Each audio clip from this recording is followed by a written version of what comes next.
Welcome to Chinese History and Mythology. Hello, my friends. Welcome back to Chinese History and Mythology. In the last episode, we talked about a very dramatic story from the middle and later years of the Zhou dynasty, a story full of warnings and strange signs. It took place during the reign of King Xuan of Zhou. He started out as a fairly diligent ruler. With the help of several wise ministers, he once pulled the Zhou dynasty back a little from the edge of decline. But as time went on, problems inside the state grew worse and worse, and in his anxiety, King Xuan slowly began to cross more and more lines. The whole story began with a children's rhyme that suddenly spread through the capital. It was a short chant sung by a group of kids, clapping their hands in rhythm. The words said, "The moon is about to rise, the sun is about to set, a bow made from mulberry wood, a quiver woven from wild grass. The state of Zhou is about to fall." King Xuan heard this rhyme while returning to the city at night. He was deeply disturbed and felt it was a curse aimed at him and at the kingdom. He flew into a rage, ordered the children to be arrested and questioned, and banned the rhyme inside the city. Anyone who dared sing it would have their whole family punished. Very soon, the rhyme was brought into court and became the focus of a serious discussion among the ministers. Different officials offered different explanations. Some said that bows and arrows stood for war, and that this might be a sign that endless wars would bring disaster. Others believed the rhyme was really talking about problems inside the state itself. In their view, the line about the rising moon and the setting sun was likely hinting that women in the inner palace would interfere in politics and cause chaos. King Xuan listened, but he was not fully convinced. Right at this sensitive moment, something even stranger happened inside the palace. An old palace maid who had been locked up in the inner quarters for 40 years suddenly gave birth to a baby girl. She said that back in the time of the previous king, she had stepped on a small creature that came from dragon saliva, and from that day, her belly began to grow bigger and bigger. It sounded completely unbelievable, yet this was how things had unfolded. The queen thought the child was ominous and immediately ordered people to wrap the baby girl in a straw mat and throw her into the clear water river. When King Xuan heard about this, he felt even more that it was some kind of message sent from heaven. He asked Bo Yangfu, the grand historian, to cast a divination. The results said that the matter was not over yet and that they had to be especially careful.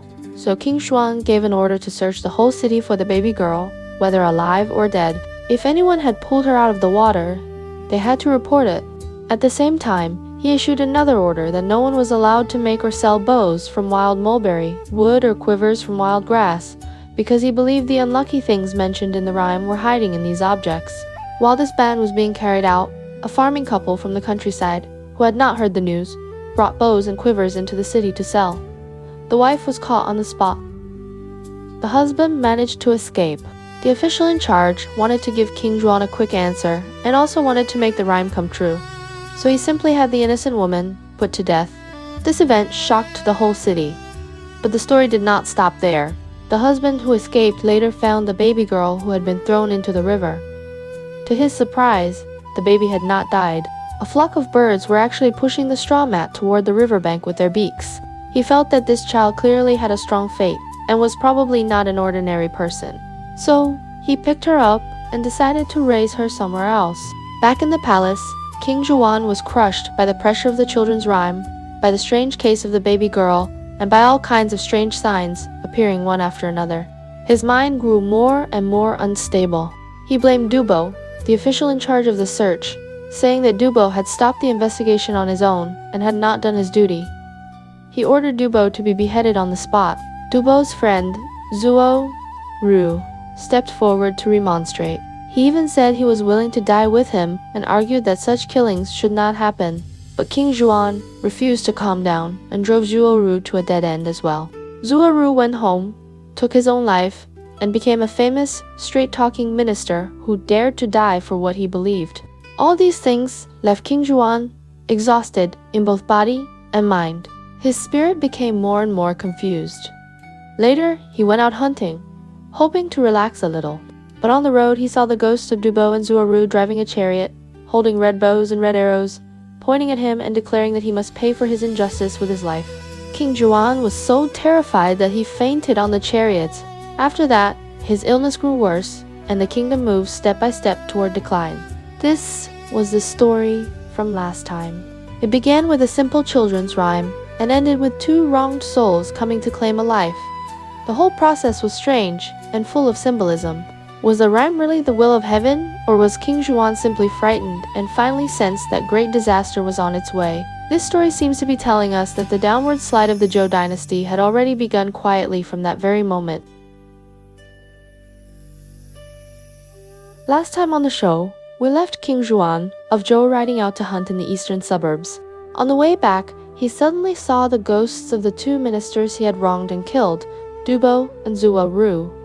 Their ghosts were driving a small chariot in front of his carriage, sometimes riding ahead, sometimes circling close to the wheels, loudly accusing him of being unjust and killing loyal officials for no reason. They were holding red bows and red arrows and shot straight at him. King Xuan was so terrified that he fainted on the spot in his chariot. When his attendants finally woke him up with ginger broth, he felt a sharp pain in his chest, as if something had been nailed into his heart. After he returned to the palace, his illness grew worse, day by day. Every time he closed his eyes, he would see Dubo and Zhou standing by his bed, staring at him. Sometimes they did not speak and only watched him with cold eyes. Sometimes they repeated the words they had shouted on the hunting field, saying he refused to govern with virtue, saying he only knew how to kill loyal ministers, saying that sooner or later he would pay for what he had done. The more he saw them, the more frightened he became. The more he thought about it, the more confused he felt, until in the end, he did not dare sleep for long and could only half sit and half lie there. The court doctors prescribed medicine, but he no longer wanted to drink it. Inside, he knew very well that this was not a simple illness of the body. It was fear in his heart, mixed with all the signs from the sky and the ominous children's rhyme pressing on him together. He himself believed that this time he would probably not escape his fate. Sometimes he would say to the attendants by his side, "This is not a sickness that medicine can cure." From that one sentence, you can hear how hopeless he felt. That in this state, he dragged on for a few days. By the third day, his condition clearly became more serious. His voice was very weak. His chest tightened again and again. Cold sweat often broke out all over his body. At this time, among the elder ministers who once held things together, Zhou Gong had already retired and was resting at home. Zhang Shanfu had already passed away and could no longer stand in the court to discuss important matters with him. King Xuan knew that there were fewer and fewer elder ministers he could truly rely on. He understood in his heart that he did not have much time left. The most important thing now was to arrange what would happen after his death and entrust the crown prince to trustworthy ministers. So he ordered two of the oldest and most loyal ministers to come to him. One was called Yin Jifu. The other was called Zhou. They had followed him through many campaigns to the south and north. They were veteran ministers of the older generation. When these two received the summons, they put on court robes at once and entered the palace to see the king. They walked along the long palace corridors, passed through gate after gate, and their hearts grew heavy.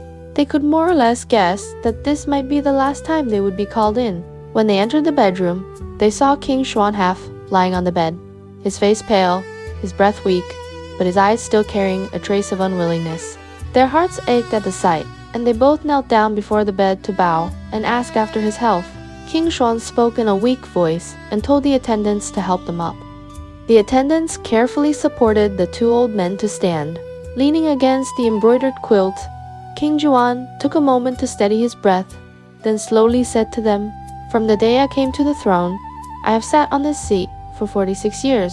Without you old ministers helping me manage military affairs and calm the feudal lords, Zhou would have fallen into chaos long ago. All these years, we have fought wars in the south and wars in the north. More than once, we were in real danger. Now, we cannot say the world is in perfect peace, but at least for the time being, the four directions are relatively quiet and the common people can still live their lives.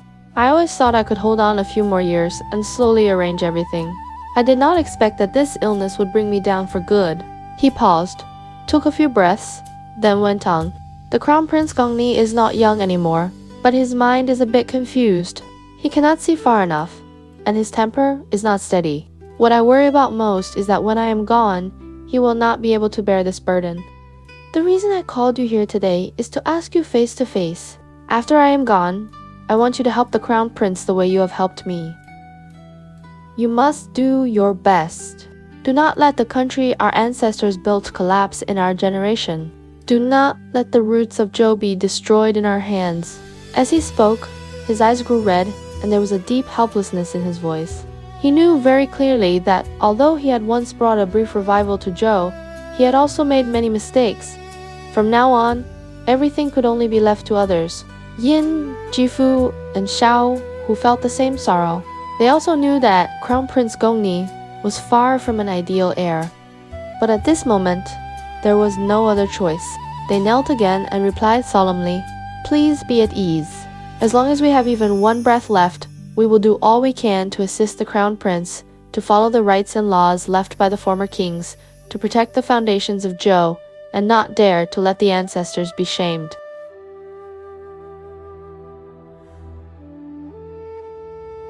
On the other side of the story, the man who sold mulberry, wood bows, and wild grass quivers ran south as fast as he could after escaping the city. He held the baby girl he had pulled from the river tight in his arms. Inside, he was both scared and anxious. He knew the city was searching for this child everywhere.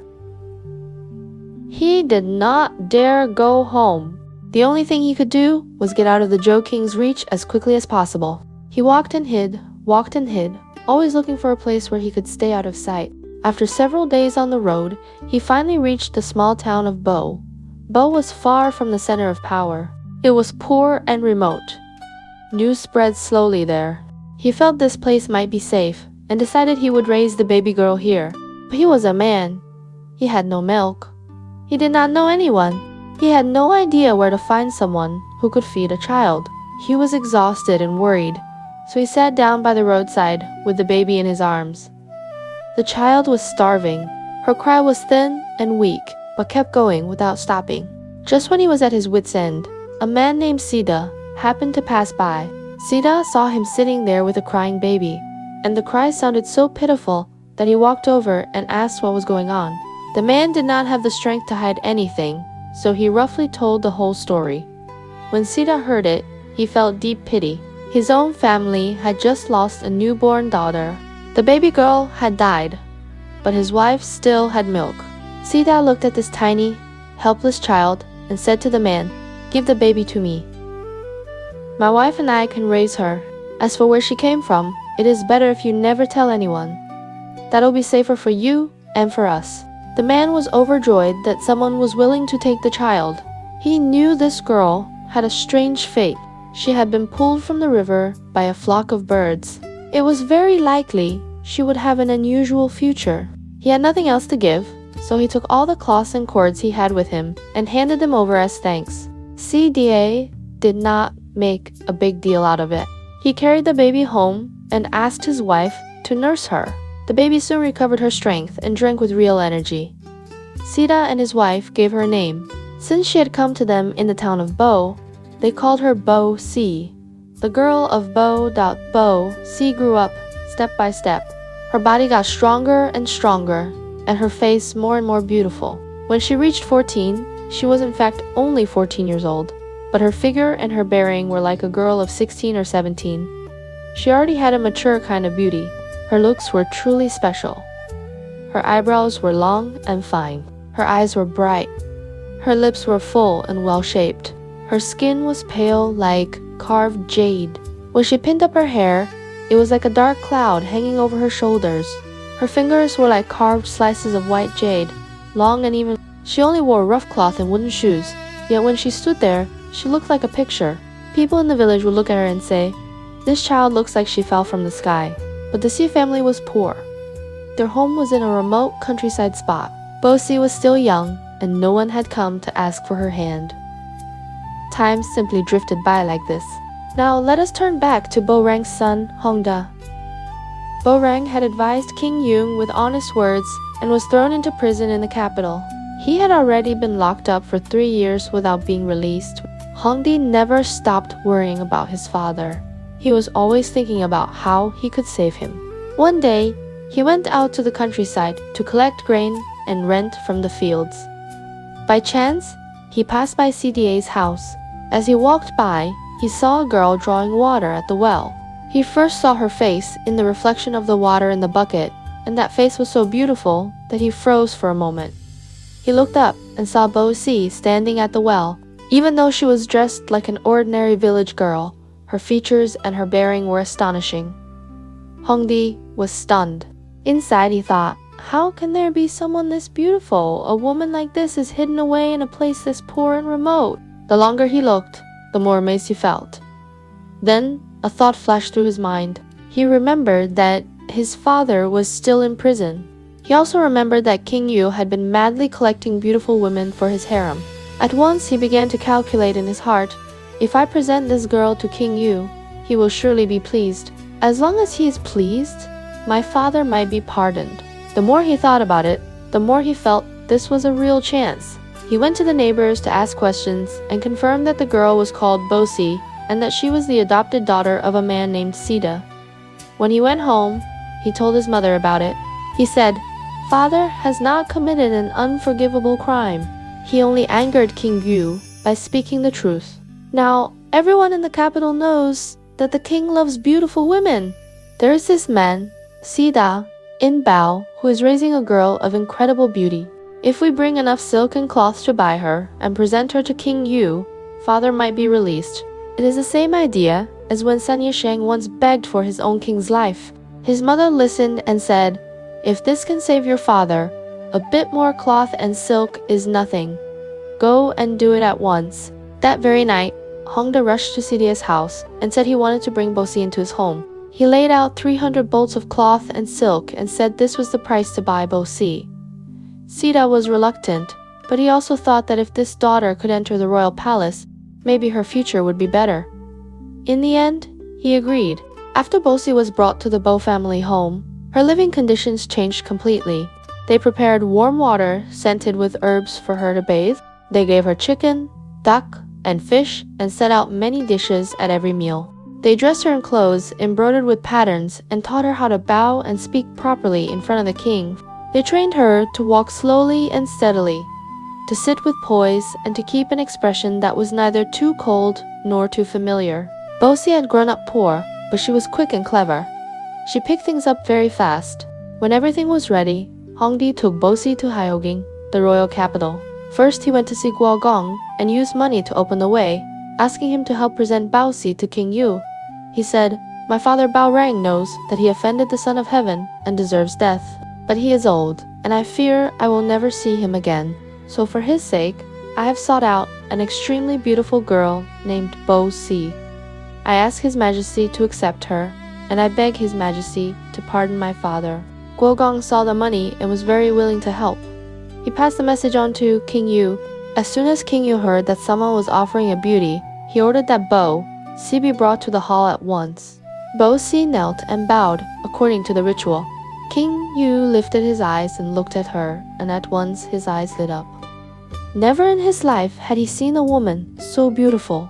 Bo Si's movements were gentle, her gaze bright, and her voice soft. When she sat down, it was as if she shone. King Yu could not stop smiling.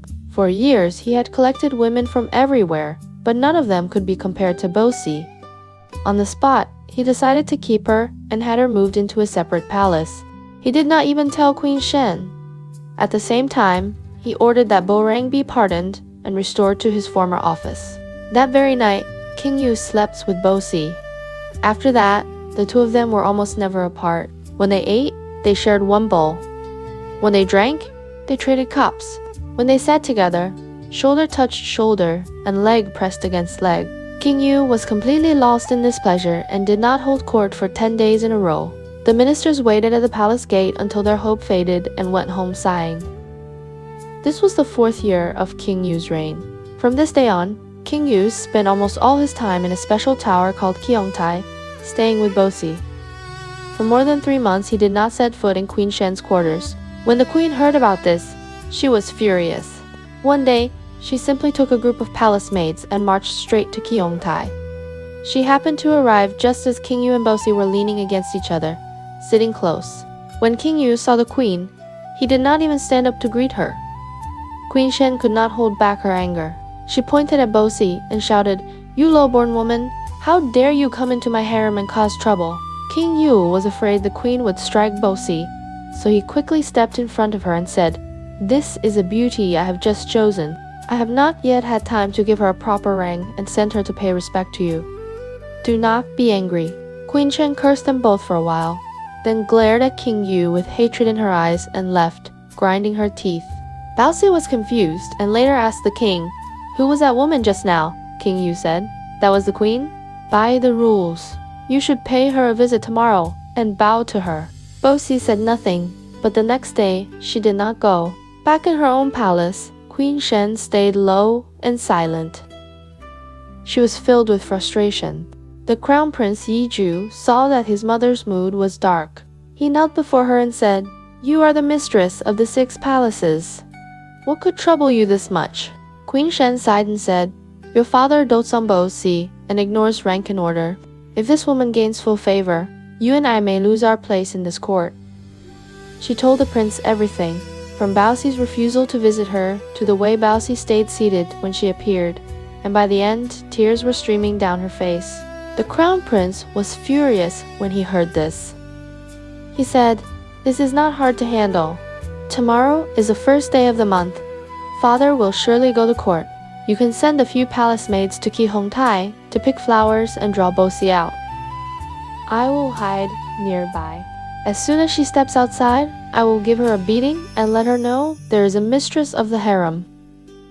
She will not dare bully you again. Even if father is angry, I will take all the blame. It will not touch you." Queen Shen became even more worried. She said, "We cannot act rashly. We must think this over." The prince agreed with his mouth, but in his heart he had already decided. He held his anger for one more night. The next morning, King Yun did indeed go to court at dawn. The ministers came to greet him for the first day of the month. The crown prince at once sent dozens of palace maids to Qihongtai to pick flowers. The maids inside Qihongtai saw someone come and start picking flowers and ran out at once to stop them. They said, "These flowers were planted for Lady Bao. If you destroy them, it is a serious crime." The maids outside answered, "We were sent by the crown prince to pick flowers as an offering for the queen. If you stop us, you are disrespecting the queen." The two sides argued loudly. Bosi heard the noise and walked out. She saw people grabbing her flowers and was angry at once. She opened her mouth to scold them, but before she could speak, the crown prince suddenly leaped out from behind the bow. Sia was completely unprepared. The prince rushed forward, grabbed her hair and shouted, "You worthless thing with no rank. How dare you call yourself a lady today? I will teach you what your place is." With that, he punched her several times. The maids in Qihongtai were terrified. They all dropped to their knees and begged, "Your Highness, please remember that the king loves her. Please spare her for his sake." The crown prince was boiling with rage, but he was also afraid that if he hit too hard and killed her, things would get out of control. So he stopped. Baosi's face was swollen and red. Her eyes were puffed up. She held back her pain, went back into Qihongtai, and felt deeply wronged. The maids tried to comfort her. They said, "Do not cry. The king will surely stand up for you." Sure enough, not long after, King Yu came back from court and walked into Qihongtai. He saw Bosi's tears flowing non-stop and her hair all in a mess. He immediately asked, "What happened?" Bosi grabbed his sleeve and sobbed so hard she could barely speak. Bit by bit, she managed to say, "The crown prince brought palace maids to pick flowers. I have never offended him, but he rushed over and beat me and cursed me. If the maids here had not begged him, I would already be dead. Please, my king, give me justice." King Yu understood at once. It was because Baosi had never gone to pay her respects to Queen Shen. So the queen and the prince wanted to teach her a lesson. He said this was not really the prince's idea. It was arranged by the queen. "Do not blame the prince." Baosi wiped her tears and said, "The prince did it on behalf of his mother. Otherwise, he would not have hit me that hard. If I die, that is nothing. But I am carrying your child. I am already 2 months pregnant. My one life is 2 lives now. Please let me leave the palace so that I can at least protect the child in my belly." When King Yu heard that she was pregnant, he was instantly alarmed. He said, You rest first. I will take care of this." That same day, he issued an order. The Crown Prince Yizhu has no sense of ritual and does not know his place. Send him to the state of Xin and let Xin who discipline him. The teacher who educated the Crown Prince has taught poorly and will also be dismissed. When the prince heard this, he wanted to enter the palace to explain. But King Yu had already told the guards not to let him near. The prince had no choice but to drive his own chariot to Shen. Queen Shen waited in her quarters and never saw her son return. She sent maids to ask around and finally learned that her son had already been sent away. Alone in the palace, with no one to speak for her, she cried every day, her heart full of pain and hatred. After Bosi entered the palace, she soon became pregnant. Day after day went by. When the 10 full months were finally over, she gave birth to a son. King Yu was overjoyed. He held this child like a treasure in his hands and named him Bofu. From then on, whenever King Yu mentioned my son Bofu, his face would light up with a smile. As time passed, a thought slowly grew in his mind. He wanted to depose the original crown prince, Yizhu, the son of Queen Shen, and instead make this younger boy, Bofu, the new crown prince, the future heir to the throne. But King Yu also knew this was not something he could change with one sentence. If he suddenly announced, "I want to replace the crown prince," the ministers at court and the lords of other states would almost certainly have opinions. So he kept waiting for an opening. He could not find a good excuse. He was anxious inside but did not know how to bring it up. In the court, there was a minister named Guogong Shifu. He was very good at guessing what King Yu was thinking.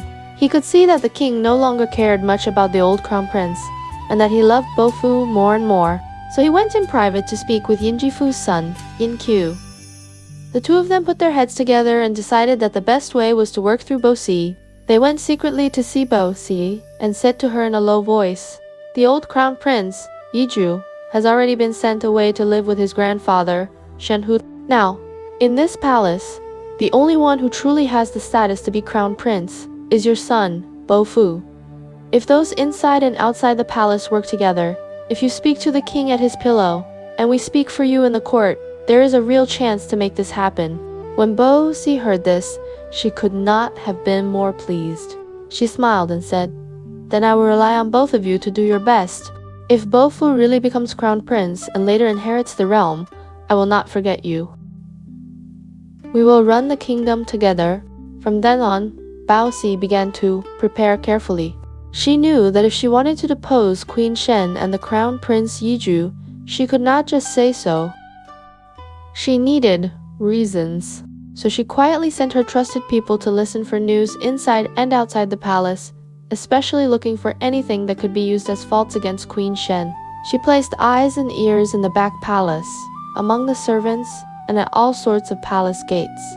As long as anything happened in Queen Shen's part of the palace, Bosi would know very quickly. Now let us look at Queen Shen. After her son was sent away to the state of Shen, she lived alone in the palace, without a single person she could really talk to. Every day, she thought about her son, worried that he was suffering in a strange place, and at the same time hurt that her husband had abandoned her. She often sat alone and cried, sometimes several times in one day. In the palace, there was an older maid who had served Queen Shen for many years and understood her heart very well. One day, she saw the queen wiping away tears again, so she knelt down and said quietly, "My lady, if you miss the crown prince this much, why not secretly write him a letter and send it to the state of Shen? You could ask His Highness to write a letter to His Majesty, admitting he did not understand propriety and rules before, and say he is truly sorry and willing to change. Maybe that could soften His Majesty's heart. If the king can be moved a little and calls the crown prince back to the capital so that you can be together again, would that not be a good thing?" Queen Shen heard this and felt it made some sense. She sighed and said, "The problem is, there are eyes on me inside and outside the palace. Even if I write the letter, who can carry it out for me?" The maid thought for a moment and said, "I have an idea. My mother is called Old Lady Wen. She knows some simple treatments and can be considered half a doctor. If your ladyship pretends to be sick and asks someone to summon her into the palace to see you, she can secretly take the letter out. Once she leaves the palace, my brother can help send the letter onto the state of Shen. If we arrange it step by step and stay careful, it should not be discovered. Queen Shen felt this plan might work, so she nodded and agreed. That night, under the lamplight, she wrote a letter to the Crown Prince Yigu with her own hand. The meaning of the letter was roughly this: your father is foolish and without moral principle, and spoils a seductive woman. Because of her, we, mother and son, were torn apart. Now this enchantress has given birth to a son, and is even more favored. You can write a first letter to your father, pretending to admit your mistakes. Say, I have changed. I am willing to start again. Please forgive me. If your father is truly moved and calls you back to the capital so we can be together, then we can slowly think about what to do next. When she finished, she hid the letter inside her clothing and tucked it under her pillow. The next day, she lay in bed and pretended to be sick. She did not get up. Her face showed the look of illness. She told the maid to go and summon the old lady went to the palace to see her. But in the palace, whenever something moved on one side, someone on the other side would feel it. Bosi already had people watching Queen Shen's movements. When she heard that Queen Shen was suddenly sick and had specially summoned an old woman from outside to treat her, her first thought was, there must be something here. They are probably trying to send a message in secret. Baosi immediately told the gate officers, when that old woman leaves the palace, you must search her body very carefully and see if she is carrying anything. Now back to old lady Wen. She was called into the main palace and met Queen Shen. Her daughter had already explained the plan to her, so she first pretended to take the queen's pulse, touched her wrists and asked a few questions like, where does your ladyship feel discomfort? Then, while no one was paying attention, Queen Shen quietly took the letter from under her pillow, slipped it into the old woman's hand, and whispered, this letter is very important. Once you leave the palace, you must send it to the state of Shen that very night. Do not delay. Queen Shen was afraid she would suffer on the road, so she also rewarded her with 2 bolts of colored silk. Old Lady Wen felt quite pleased. She believed that if this plan worked, it would help the queen and be good for her daughter as well. She tucked the letter into her clothing, took the 2 bolts of silk in her arms, and walked slowly toward the palace gate. At the gate, the guard asked, as usual, where did those 2 bolts of silk in your arms come from? The old woman answered naturally, I came to see the queen as a doctor. These are my reward from her ladyship. The guard then asked, besides these 2 bolts of silk, do you have anything else on you? Old Lady Wen felt a stab of fear inside, but still said out loud, nothing else. The guard was about to let her go, but another official beside him said, if we do not search her, how can we be sure she really does not have anything else? So, they pulled the old woman back for a proper search. She was nervous, kept shifting around, and did not dare look up. Her whole manner looked guilty. The guard felt something was wrong. He reached out and yanked open her collar, and a corner of paper slipped out from her clothing. He grabbed the letter at once. One glance at the writing was enough to see it was from the queen. They did not dare wait.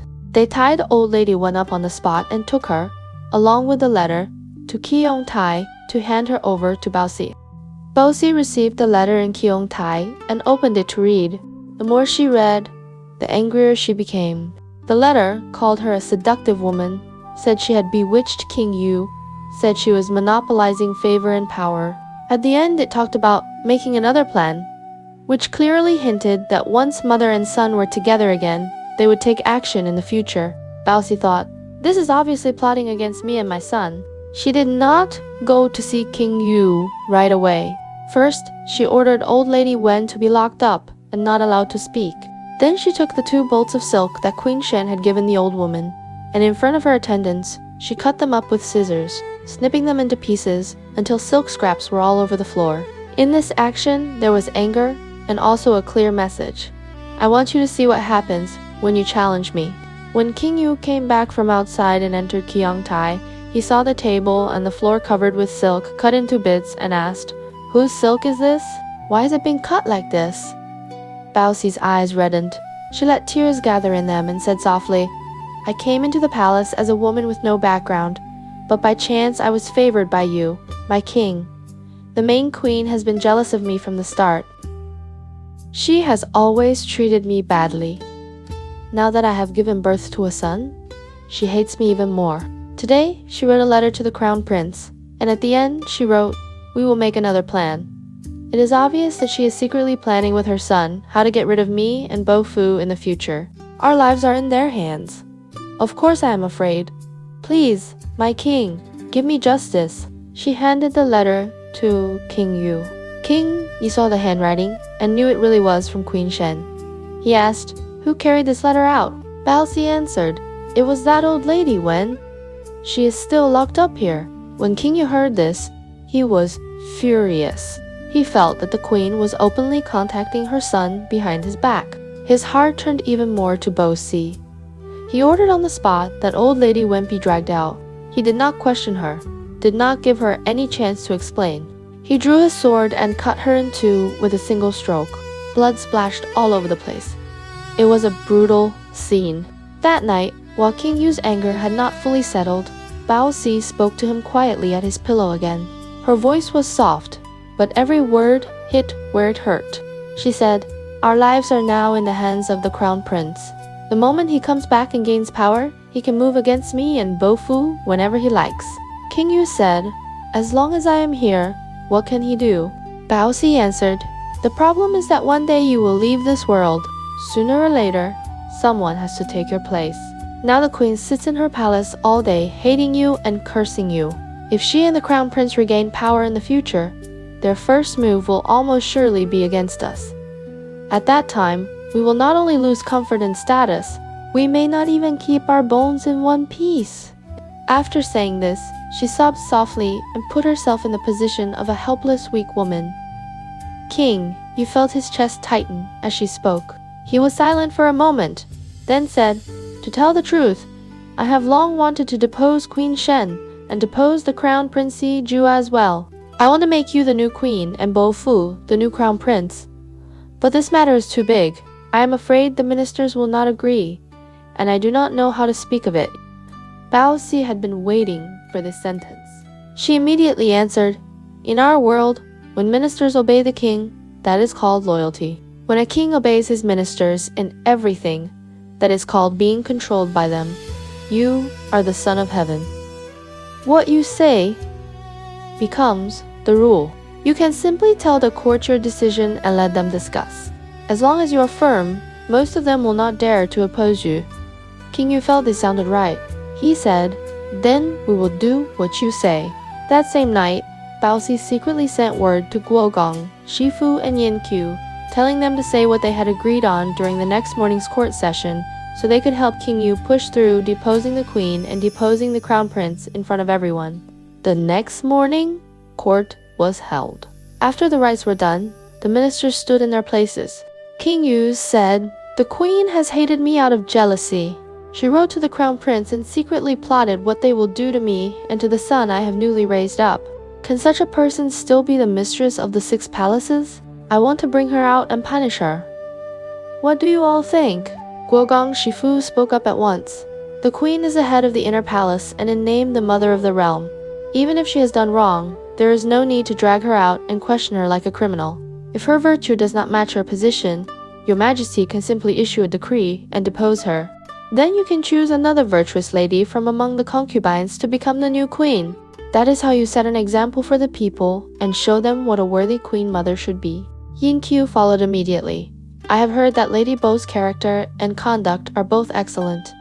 She is kind and gentle.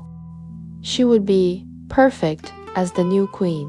King Yu frowned a little and said, "The crown prince is now living in the state of Shen. If I depose Queen Shen, what about him?" Guogong Shifu said, "When the mother is honored, the son is honored with her. When the son is honored, the mother is honored with him. Mother and son rise and fall together. Now the crown prince has already been sent away for disobedience, and his filial piety and propriety are long forgotten. Since his mother is no longer worthy to be queen, it will be hard for him to stay crown prince. We are all willing to support Bofu as the new crown prince. As long as you nod, that will be a blessing for the kingdom." King Yu saw how smoothly they were playing their parts and felt very satisfied. He issued an order on the spot. Queen Shen was to be locked away in the cold palace and never come out again. The crown prince Yuzhu was stripped of his title and lowered to commoner status. Bao Si was made the new queen. Bofu was made the new crown prince. At the end, he added a harsh line. Anyone who dared to oppose this decision would be treated as a supporter of the former crown prince and punished as a serious criminal. This was the 9th year of King Yu's reign. The civil and military officials standing on both sides mostly felt deep injustice for Queen Shen and Zhou, but they also knew that King Yu had made up his mind. Anyone who stood up and said no might lose his life on the spot. So everyone kept their mouths shut and only sighed in their hearts. The Grand Astrologer, Bo Yangfu, stood in the ranks, watched it all, and let out a long sigh. He said, "The proper moral relationships between ruler and minister, father and son, husband and wife are being destroyed by them, piece by piece. If it continues like this, how much longer can the Zhou kingdom last?" That same day, he submitted a memorial asking to retire and return to his hometown, no longer taking part in government. Other principled ministers also started looking for reasons to resign and go home. In the court, those who remained were more and more like Ying Qiu, Guo, Shifu, and Jigong, people whose main skill was flattery.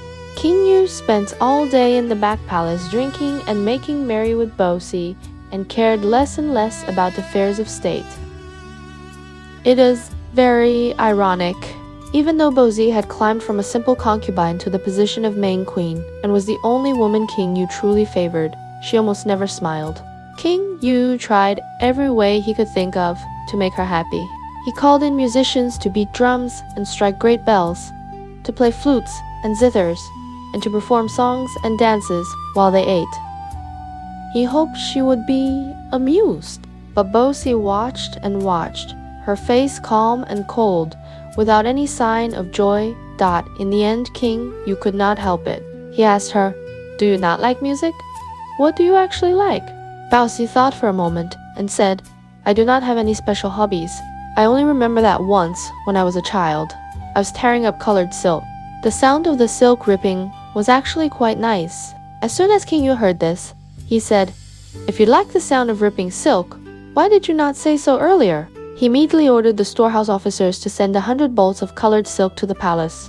They piled them up, then ordered strong palace maids to rip them up piece by piece so that Bosi could listen to the sound to her heart's content. Even though Bosi did enjoy that sound, her face still did not show a smile. King Yu looked at her and felt both anxious and helpless. He sighed and asked, "Why do you never smile?" Bosi answered calmly, "From the day I was born until now, I have never smiled." King Yu grew even more anxious. He said, "No matter what, I will find a way to make you smile at least once." He issued a notice to the outside and a verbal order inside the palace. Whether in the court or outside it, anyone who could make the queen smile just once would be greatly rewarded. People later summed this up as spending 1,000 pieces of gold to buy one smile. Guo Shifu came to offer another idea. He said to King Yu, "Earlier, the former kings were afraid the western tribes would grow stronger and might bring troops to attack, so they built more than 20 beacon towers in the area around Mount Li and placed great war drums beside them. If enemies appeared, they would light the beacons, burning wolf dung mixed with straw so that the smoke rose straight into the sky. The nearby lords would see the wolf smoke and know the capital was in danger. They would gather their troops and hurry here to help. When they came close to Mount Li, they would hear the drums pounding and know they had to speed up. Since this system was built, the realm has been mostly peaceful, and it has never really been used. If His Majesty wants to make the Queen laugh, you can invite her to visit Mount Li, hold a banquet in the Li Palace, and after dark, suddenly light the beacons. The lords, seeing the signal, will rush here with their armies. When they arrive and find there is no war at all, only the king and queen drinking and laughing in the palace, they will realize they have been tricked. Queen Bo will probably find this very funny. King, you thought this idea was fresh and exciting. This is a great idea, he said. Soon, he and Bosi took a carriage and went together to Mount Li with their attendants. That night, they held a feast in the palace halls there, drinking and talking. King, you gave the order to light the beacons and send up the wolf smoke. At the same time, the war drums on the towers began to pound. At that moment, a lord named Zheng Boyu happened to be traveling with his troops nearby on his way to the capital to pay his respects. He saw the beacon flames rising in the distance and thought the capital was in great danger. He was shocked, turned his army at once, and raced toward Mount Li. When he arrived, he found that King Yu had only lit the beacons and beaten the drums in order to make the queen laugh, and was at that moment drinking calmly in the tower. Zhou Yu went to see the king and hurried to advise him, saying, "The beacon towers were built by the former kings to guard against invasion. Because of this, for many years, the lords have trusted them completely. Whenever wolf smoke rises, they do not dare delay. They rush with all their strength to rescue the capital. Today, Your Majesty lit the beacons for no reason other than a joke. You are making fools of them and burning away their trust. If there is ever real danger in the future and you light the beacons again, the lords may no longer believe you. If that happens, you will not be able to call on their soldiers. You will have no one to save your state. How will Your Majesty defend your kingdom then?" King Yu frowned and felt impatient. He said, "Is the world not peaceful now? Where is there any war? How can you be so sure of what will happen later?" "I am just playing a little joke with the lords and looking for a bit of fun. You speak as if the sky is about to fall. You are just scaring yourself. If there is trouble in the future, people in the future will deal with it." "What does that have to do with you?" After this, he refused to listen to Zhou Yu and ordered the fires and drums to continue. The flames lit up half the sky. The drums echoed like thunder across the land. The nearby lords saw the smoke and heard the drums. They all thought the capital was under attack. They called out their men, put on armor, mounted their horses, and rode hard through the night. When they reached Mount Li, they found no trace of enemies. Instead, they heard music and the sound of cups clinking from the tall tower. When they asked what was happening, they learned that King Yu had only lit the beacons for fun, just to drink and play with his new queen. The lords looked at each other, their faces full of shame and anger. They were tired, embarrassed, and unhappy, but could only roll up their banners and lead their troops back, feeling they had been made into clowns. Some of them were deeply offended, but could not speak out and only kept it in their hearts. Bosi stood on the high floor of the Li Palace, leaning on the railing, looking down at the busy scene below. At first, the armies rushed in, thinking there was a major crisis. Then, they realized they had been used as a joke and left in a hurry. Bosi watched all of this and found it very amusing. At last, she could not hold back. She laughed out loud and even clapped her hands. King Yu was overjoyed to see her laughing so happily. He turned to those beside him and said, "This smile is truly worth 1,000 pieces of gold. We have to thank Guo Shifu for his idea." So he really rewarded Yuo Shifu with a huge amount of money. So much that people truly could say 1,000 in gold for one smile. Later generations summed this up as buying a smile with 1,000 pieces of gold, and they were referring to this very scene. But almost no one stopped to think that this meaningless prank had burned away a large part of the Lord's trust. When real danger came later, no matter how many times King Yu lit the beacons, people would not necessarily believe him. When we reach the story of how Western Zhou was truly destroyed, you will see that its fall did not come all at once. It was the result of using up trust, destroying rules, and crossing bottom lines, step by step, until there was nothing left.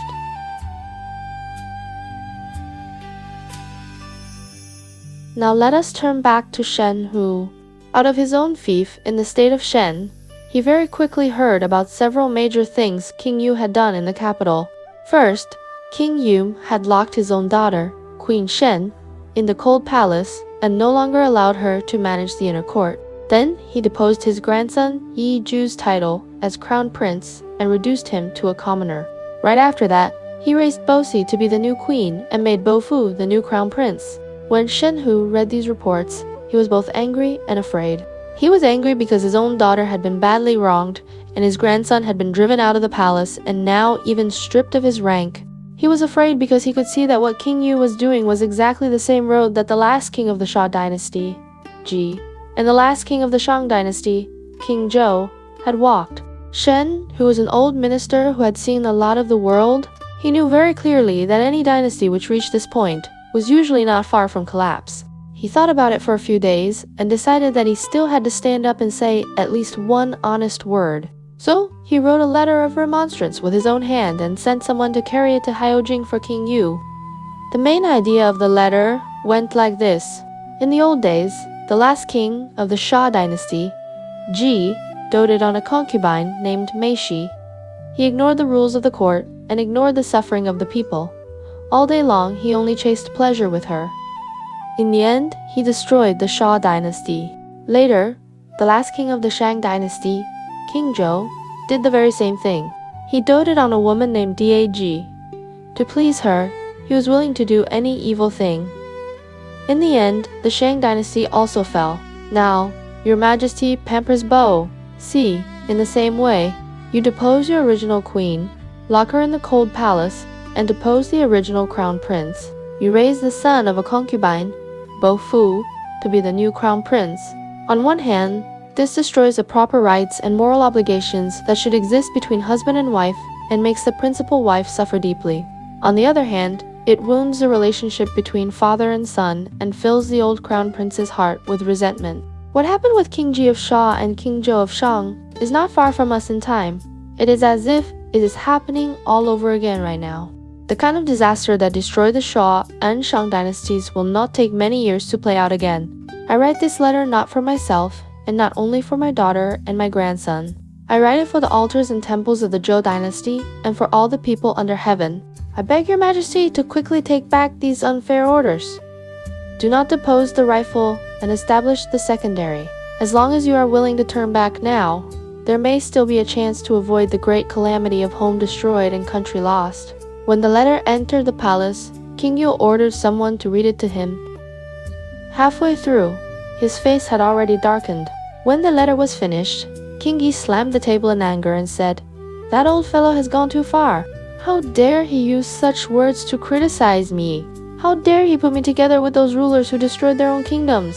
Ji and King Zhou, Guo Gong Shifu, took the chance to feed his anger and said, "From the moment Shen, who saw the crown prince driven out of the capital, he has been unhappy with you in his heart. Now that he has heard you depose his daughter and depose his grandson, his resentment has only grown deeper. This letter is not loyal advice. He is not sincerely remonstrating. He is picking at you on purpose, exposing your weak points, and using this chance to stir up trouble. Right now, he still holds military power in the state of Shen. If we do not think of a way to handle him early, in the future, he may very well bring troops against you." King Yu listened and turned to ask, "Then according to you, what should I do?" Guo Shifu already had a plan in his mind. He said right away, "Shen, who himself has no great battle achievements, he has not done anything truly outstanding in war. The reason his status rose higher and higher was only because he once sent his daughter into the palace to be queen. He relied on his daughter and his grandson to have a face at court. Now the queen has been deposed, and the crown prince has been deposed. The root from which he gained his position is already gone. In my view, you can issue a decree to strip him of his marquis rank. Change him from Shenhu back to a simple Shenbo, one grade lower in title, so that he is only an ordinary vassal. Let him go back quietly to his own fief and behave like a normal small lord.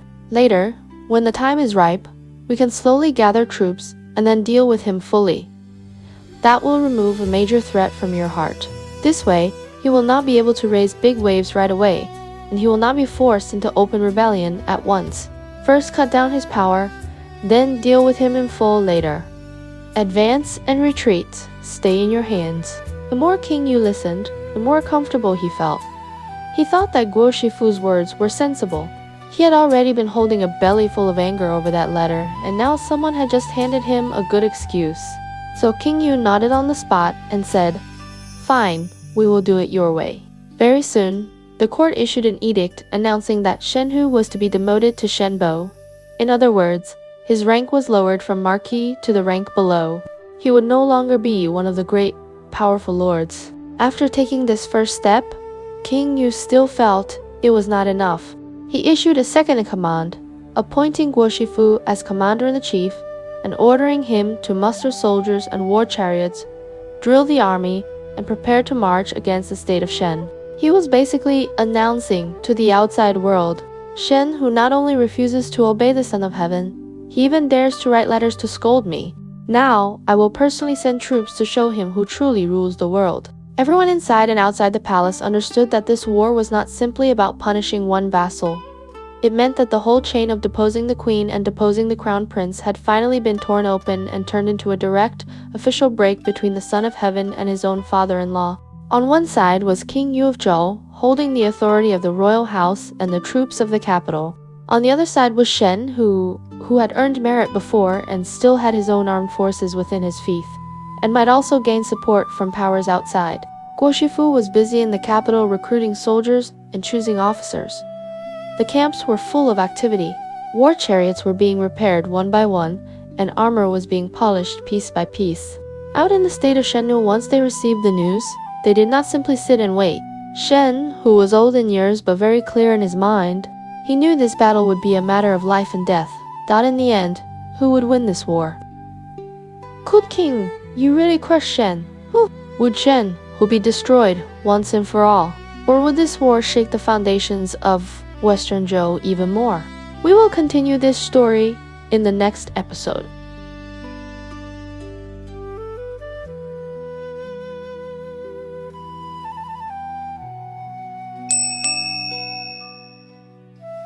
Chinese culture mini lesson. Where did people actually get exiled to in ancient China? Today, let's talk about something that sounds a bit heavy, but is full of vivid images. When someone was exiled in ancient China, where exactly did they get sent?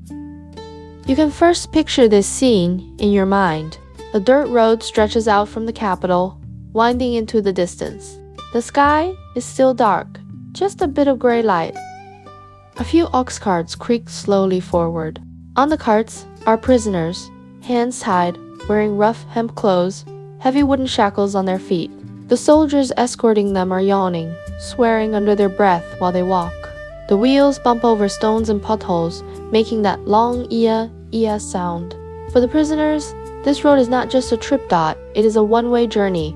Once they leave, they will probably never come back again in their lifetime. In ancient times, exile was a very old punishment.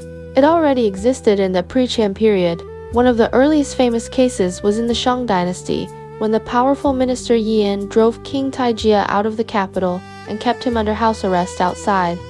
People later called it Yan exiling Taijia. Later, in the Zhou, Qin, and Han dynasties, exile slowly became a formal, very serious punishment written into the law. By then, it stood together with flogging, beating, hard labor, exile, and execution as the 5 main punishments of the state. From our modern point of view, exile may not sound as terrible as beheading. It feels like, well, you just move to a different place and keep living. But for people in ancient China, it was not like that at all. Traditional Chinese society cared deeply about clan, ancestral graves, and falling leaves returning to the root. Once you were forced to leave your home region for good, it basically meant your life had been cut in half. You were still breathing, but your connection to your ancestors, your hometown, your family line had been severed. In a way, the real you had already been declared over. On top of that, most places of exile were very harsh environments. The more serious the crime, the farther you were sent, the worse the conditions. These were usually places that were barren, humid, stiflingly hot, full of disease, hard to reach, and short of supplies.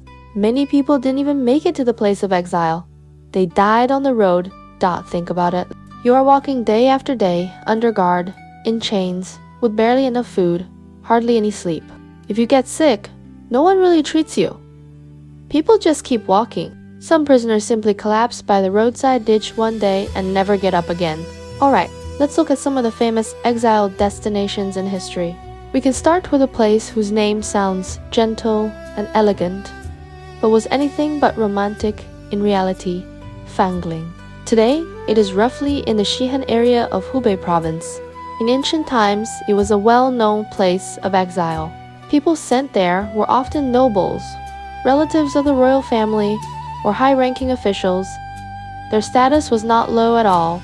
For example, when Qin destroyed the state of Shao, they exiled members of the Shao royal family to around this region. During the Ming dynasty, guilty princes of the imperial clan were often sent to Fangling, where they lived hidden away in the mountains. On paper, they were still alive. In political reality, they had already disappeared. Even in the Tang dynasty, Emperor Taizong Li Shimin once had a cousin who plotted rebellion. When he was caught, he almost got exiled to this area too. You can picture it this way. A prince who used to live in the capital in silk robes, riding in carriages with a crowd of attendants, suddenly has his hat torn off, his robe stripped away, and is forced into prison clothes. He is sent to a small mountain county with very little arable land. When he looks up, all he sees are heavy, gray mountains. When he looks down, it is mud roads. Even the language people speak around him has turned into a local dialect he is not used to. Everything that was once familiar to him is now far, far away. That psychological drop is sometimes more painful than simple physical suffering. If we keep moving south, there is another place often described in books as a wild and barbaric land, the Lizhou Peninsula and Hainan Island.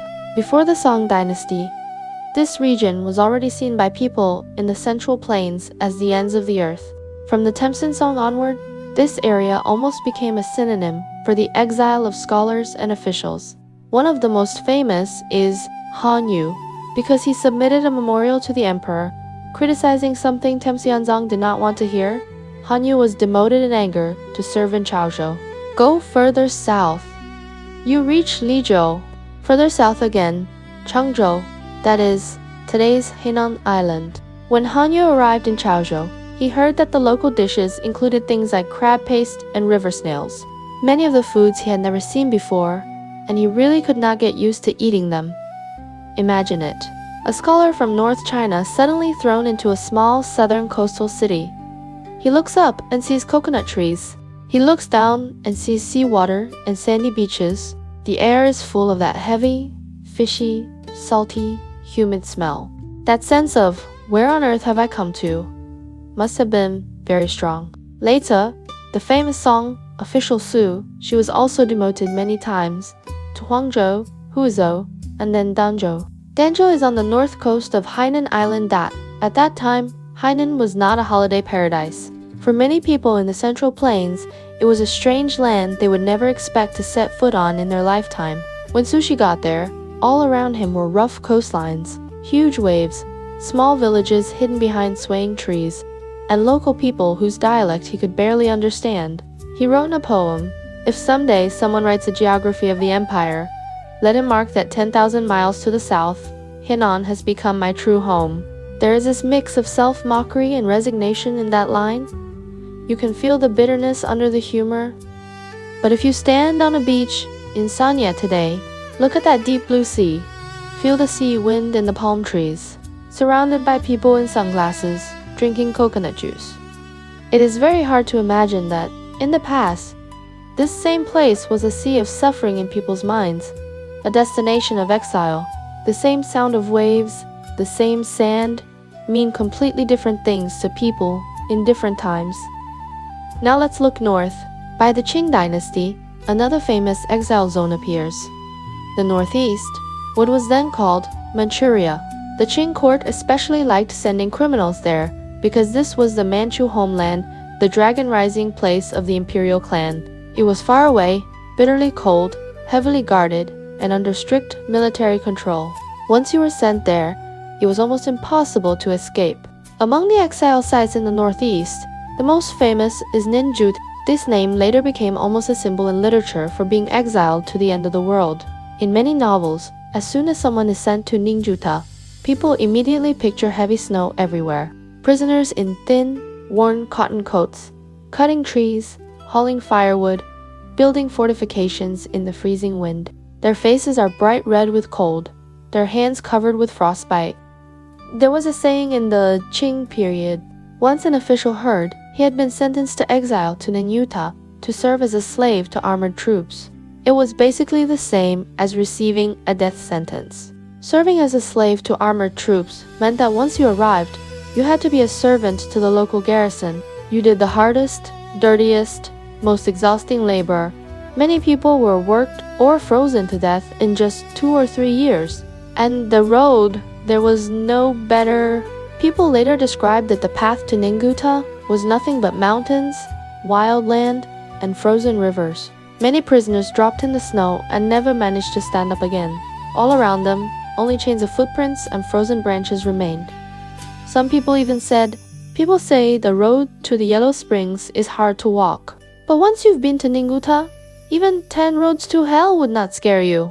Of course, that is exaggerated, but it shows how terrible people felt it was. Besides the northeast, there were also exile spots in Sichuan, Guizhou, Xinjiang, Inner Mongolia, and some remote areas of Hubei. The common pattern is clear: far, remote, poor, and harsh. Either bitterly cold or stiflingly hot and full of disease. In any case, it was never a place with nice weather and convenient travel. Someone might ask, if those places were so miserable, why didn't the exiles just escape and walk back home? People in ancient times thought about this too, so the system already had answers that first. The distance was truly huge. Between the place of exile and the old hometown were mountains, desolate plains, deserts, rivers. There were no maps, no supply lines, no ID documents, no phones, no trains. You were clearly an outsider wherever you went. To eat or drink, you had to beg or depend on strangers. If you ran into government patrols on the road, it was very easy to get caught and sent back, with extra punishment added. More importantly, for many serious criminals, there was another step before departure: tattooing. Before they left, the authorities would tattoo their faces. Usually, the left cheek carried the crime, and the right cheek carried the place of exile. By the Qing dynasty, these tattoos might be in both Chinese characters and Manchu script. You can imagine, a person walks down the street with characters on his face reading 3 years of hard labor or permanent exile to such and such place. Anyone who sees him knows at a glance that he is a criminal, and very likely an escaped one. There is no way to hide it. These face records meant that a person could basically never wipe their slate clean again. If you zoom the camera in closer, you can see a small, quiet detail. A man sentenced to exile is standing at a river, washing his face. In the water's reflection, he can see the tattooed characters on his cheeks. Those words ripple with the waves, as if they are reminding him, your old identity, your old life, have been carved into your skin. They will never be erased. Of course, history is always complicated.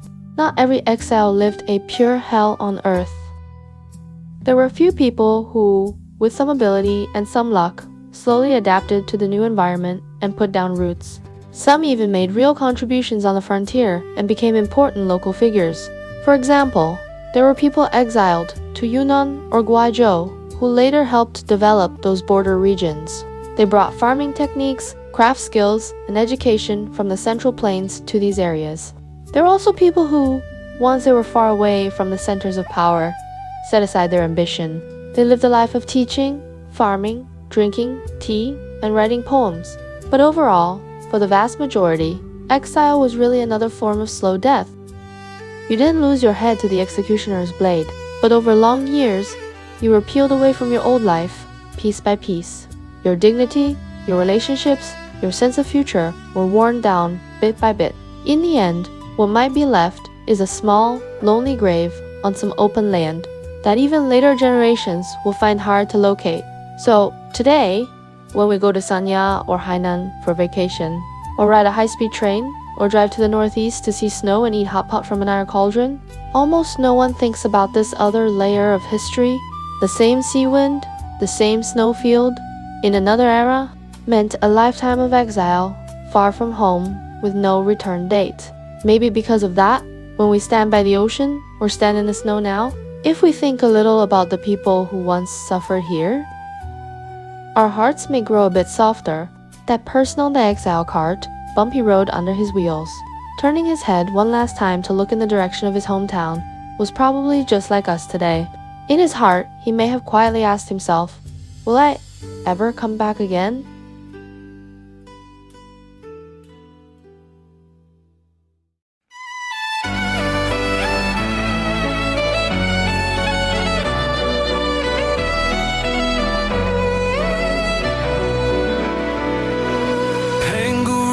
Sky in light, Nua healed the broken heart. Fuxi traced the world's design. Every age leaves stories stories bright. Yaya dynasty shaped bronze. Shang dynasty cast oracle bones. Thou dynasty built right. Qin dynasty forged the great walls. Han dynasty opened Silk Road winds. Three Kingdoms dynasty turned war to tales. Qin dynasty led ink and mountains bloom. Sui dynasty carved the Grand Canal. Tang dynasty crowned the world with art. Song dynasty raised learning's flame. Yuan dynasty swept the northern plains. Ming dynasty strengthened walls again. Qing dynasty closed an ancient end.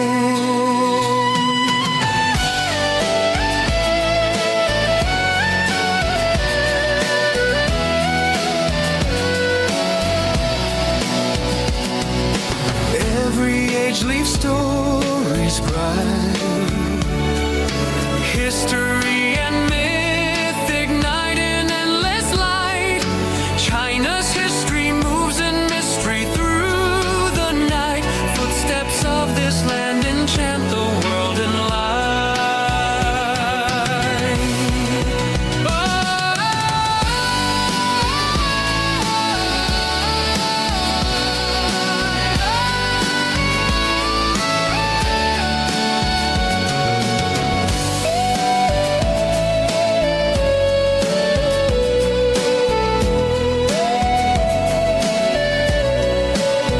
Han dynasty opened Silk Road winds. Three Kingdoms dynasty turned war to tales. Qin dynasty led ink and mountains bloom. Sui dynasty carved the Grand Canal. Tang dynasty crowned the world with art. Song dynasty raised learning.